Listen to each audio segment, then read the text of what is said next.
Chapter 12 Cushna at Home.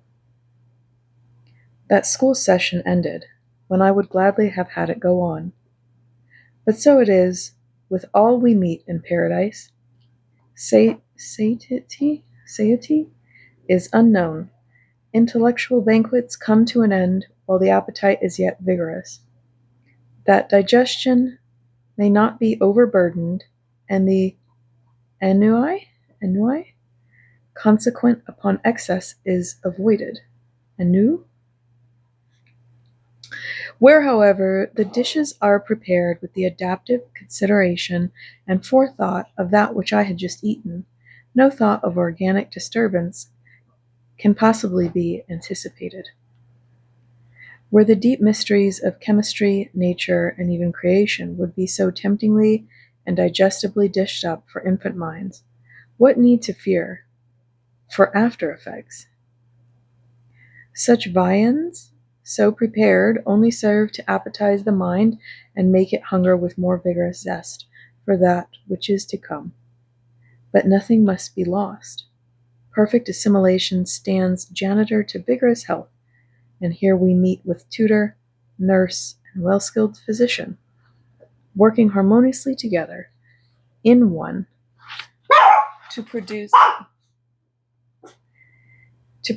the highest result. From the accommodated tension of the lesson, the children are thoughtfully released. From the accommodated tension of the lesson, the children are as thoughtfully released to play some game, relaxing the mind for the present, but by and by throwing an unexpected revelation upon their study when the teacher is joyously called to explain and interpret. So by study, play, and exercise, or whatever for the moment may attract and claim the attention of the mind, each incident and feature in that unfolding life is made to contribute something towards the end to be attained by making the child, quote, beautiful with all the soul's expansion, end quote. Cushna and I passed on, he desirous of showing me more of the resources and appointments of his marvelous and enchanting home, and I, shut out from participating in the children's game, glad to avail myself of the pleasure of being alone with him once again. I will make no attempt to hint at the many other features of study to which I was introduced in that memorable visit. It would only be to lay myself open to an inquiry from my critics as to why I do not definitely set forth some one of the scientific acquirements to which Earth has not yet attained, and so demonstrate that this record is more than a tour de force of the imagination. Suppose I did anticipate this request, and clearly set forth one of these advanced lessons in science with all necessary precision and detail, would it accomplish the end intimated?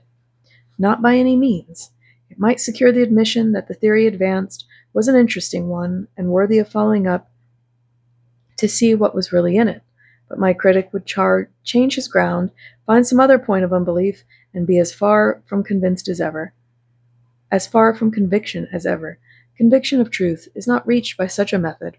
I will therefore content myself with setting out the reasons why I do not make this attempt, as perhaps by a negative explanation I may be able to accomplish more real good than by taking a fruitlessly opposite direction. First, then, my present purpose is to recount selections from my own experiences in paradise, and in doing so I have already many times had occasion to refer to facts I could not for the moment understand. Just here I recall an incident in the early education of children where the subject under consideration was, at the time I observed it, as novel to myself as to the youngest child in the company. From such data, is it to be expected that I should explain and set forth the whole science of creation? My real point is this. Paradise recognizes that every child it receives possesses divine potentialities, is of divine heritage, and has to be educated suitably for its position. This commences with a preparatory course, and the lesson I had taken part in was the first of its own series. It was principally so with others, hence I simply record, knowing too well what misconceptions have arisen from earth-conditioned souls speaking of things they so imperfectly understand, for me to court the danger of treading in the same paths. I would far rather refer you to the example of the Christ, which I am quite content to follow. When he blessed and brake and multiplied the barley loaves and fishes, He exercised the same power in the same way as Cushna's assistant in the reproducing the blades of grass.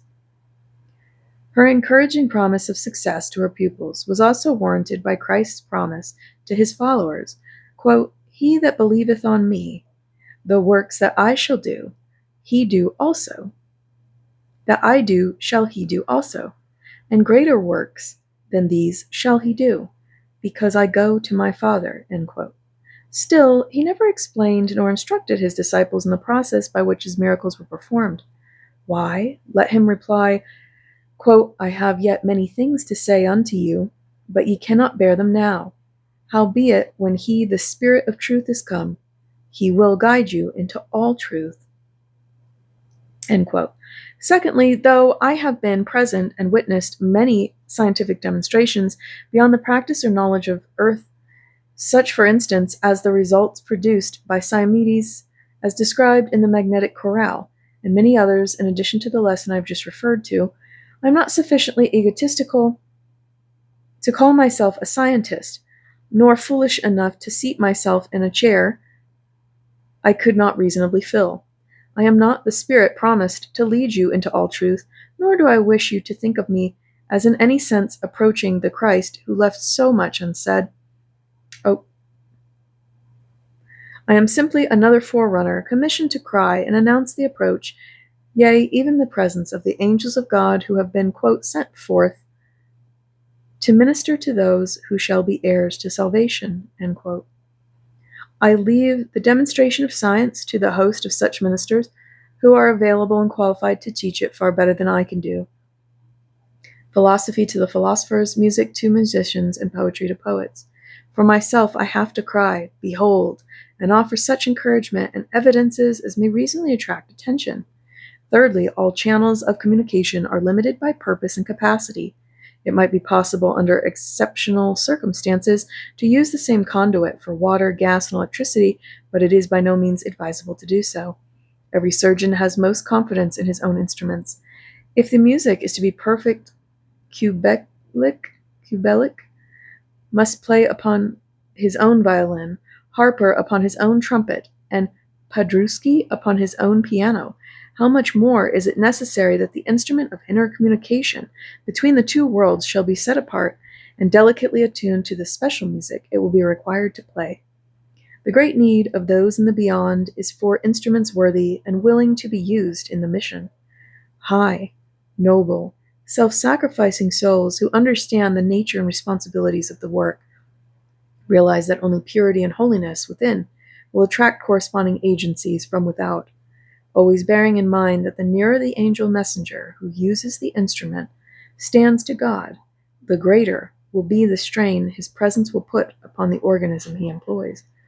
It is a high calling to be so used, and the man or woman who enters upon it must do so prepared to become, quote, "a living sacrifice, well pleasing unto God." End quote. Such instruments are scarce, but when they are found, those into whose care they are entrusted know well their value, and will not allow them to be wrongfully or hurtfully handled. In my name's mission,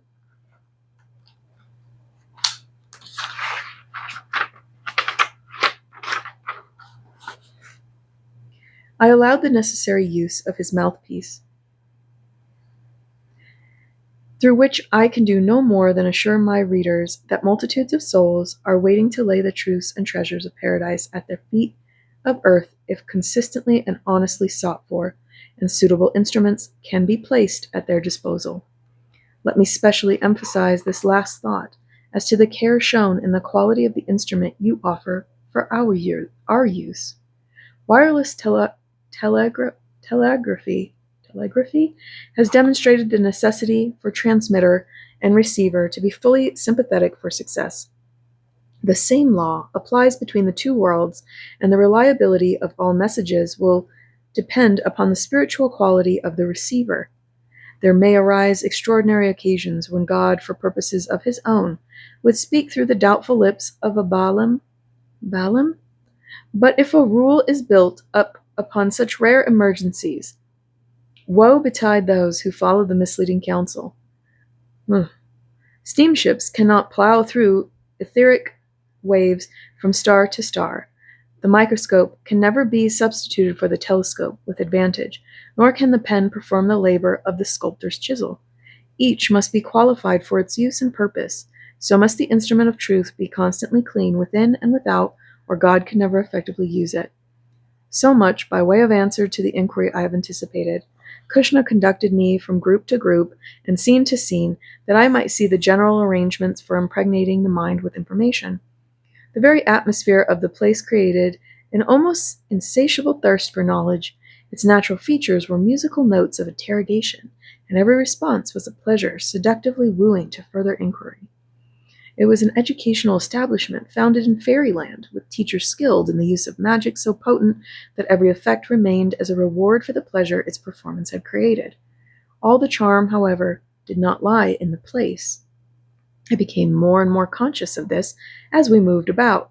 She who told me that I could not know the real Cushna until I knew him at home spoke truly.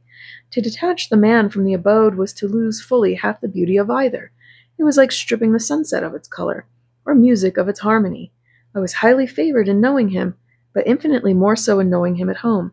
Here again the limitation of language fails to serve my desire, and I have to leave my crude outline sketch of both with the hope that all who read may come to know the two in combination. Then I am assured of their commendation for declining any further attempt to fill in my rough suggestion. His urbanity inveigles one into the closest confidence, and the soft mischievousness of his eyes captures all who come into his company. He is a great grandfatherly boy, and it is little wonder that everyone loves him.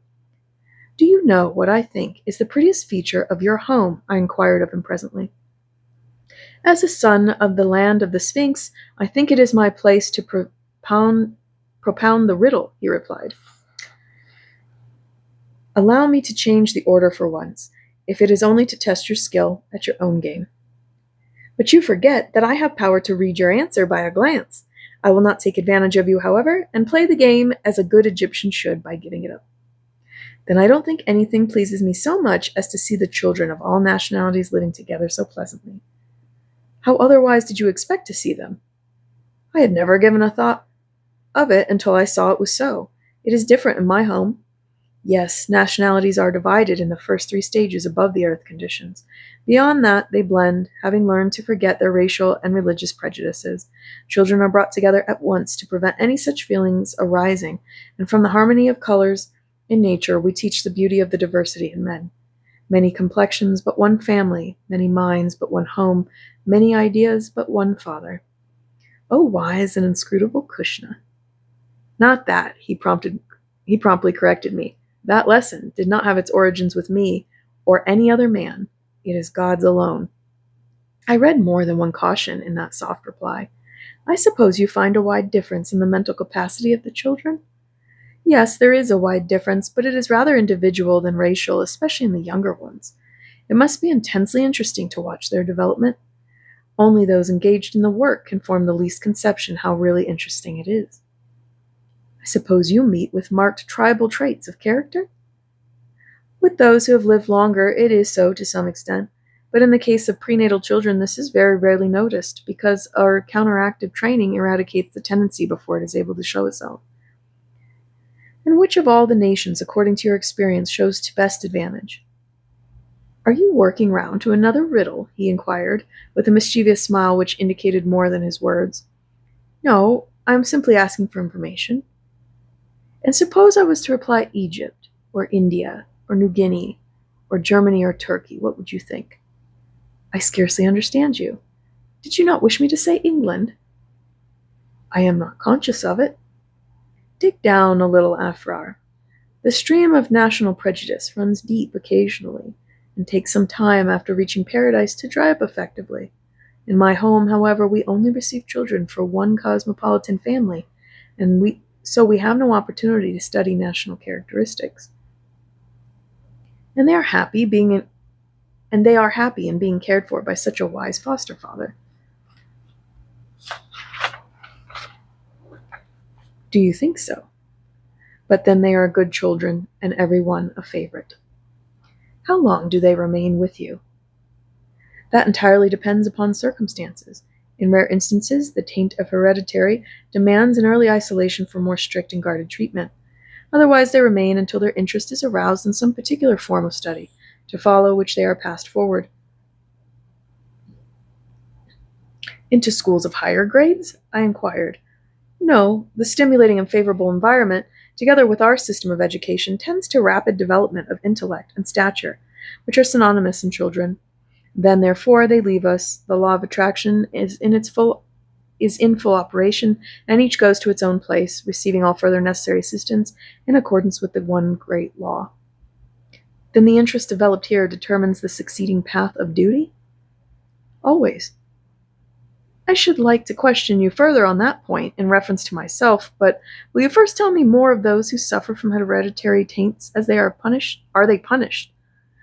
Certainly not. Justice does not punish one for the sin of another. The taint has been transmitted from the deceased soul of an ancestor, and in such a case the child is a victim to be compensated rather than punished for the injustice it has sustained. Do you not remember that, quote, the sins of the fathers may be visited upon the children, even to the third and fourth generation, end quote, but they remain the sins of the father still, and he will have to requite justice for the consequences of them. The child is isolated for greater care and to prevent contagion. Now I wish to put a question relating to a belief which is supposed to have originated in Egypt. You mean that of the transmigration of the soul? Yes, it naturally arises out of this question of hereditary. I will hear your question, but before doing so, I must protest against the error that such a doctrine had its origin or any formal sanction in Orthodox Egyptian religion. A few men may, and no doubt did, hold the opinion in a limited form, but as it was afterwards known and taught in India and Greece, our priests did not know it, our religion was opposed to it, our ritual did not contain its teaching, and it is as erroneous to say the empire recognized it as to assert that England offers human sacrifices because such practices were common to the Druids. Then you do not regard these hereditary taints in your children as the result of previous existences? How can they be so when there has been no previous personal existence? The method of creation is not one of trying and repeating experiments until God attains success. He is perfect, and his first effort envelops the potentiality of success.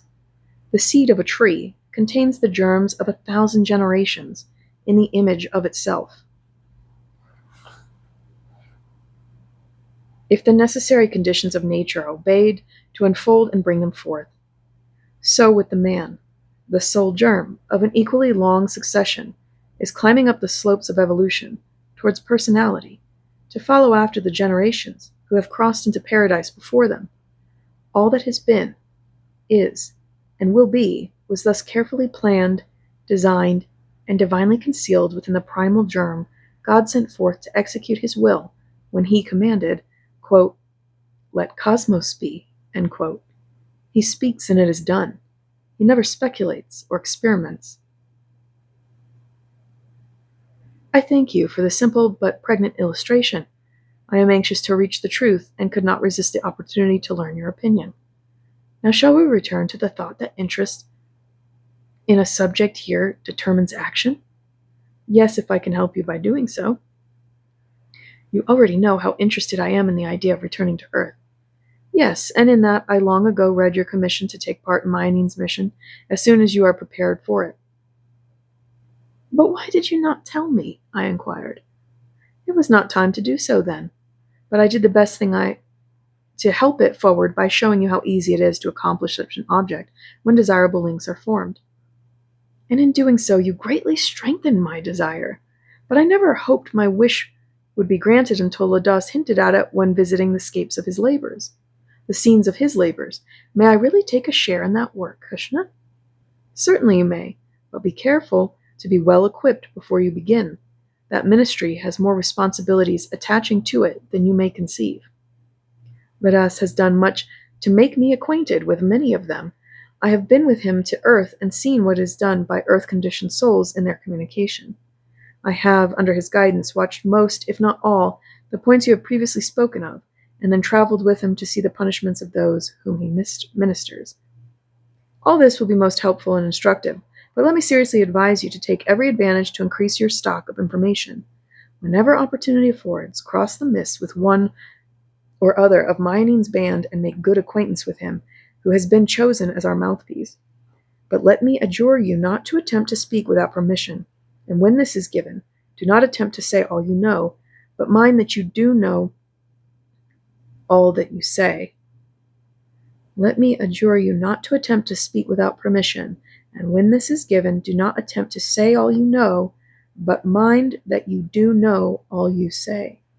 The floods of error are already deep enough on the other side, and you had far better keep silence than add to them, for the old law still remains, quote, whatsoever a man soweth, that shall he reap, end quote. Do you wish to dissuade me from my purpose, Cushna? No, my object is to caution and protect you.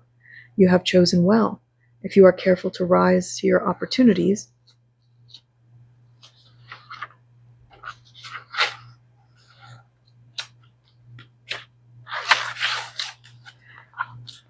your reward will be a great one.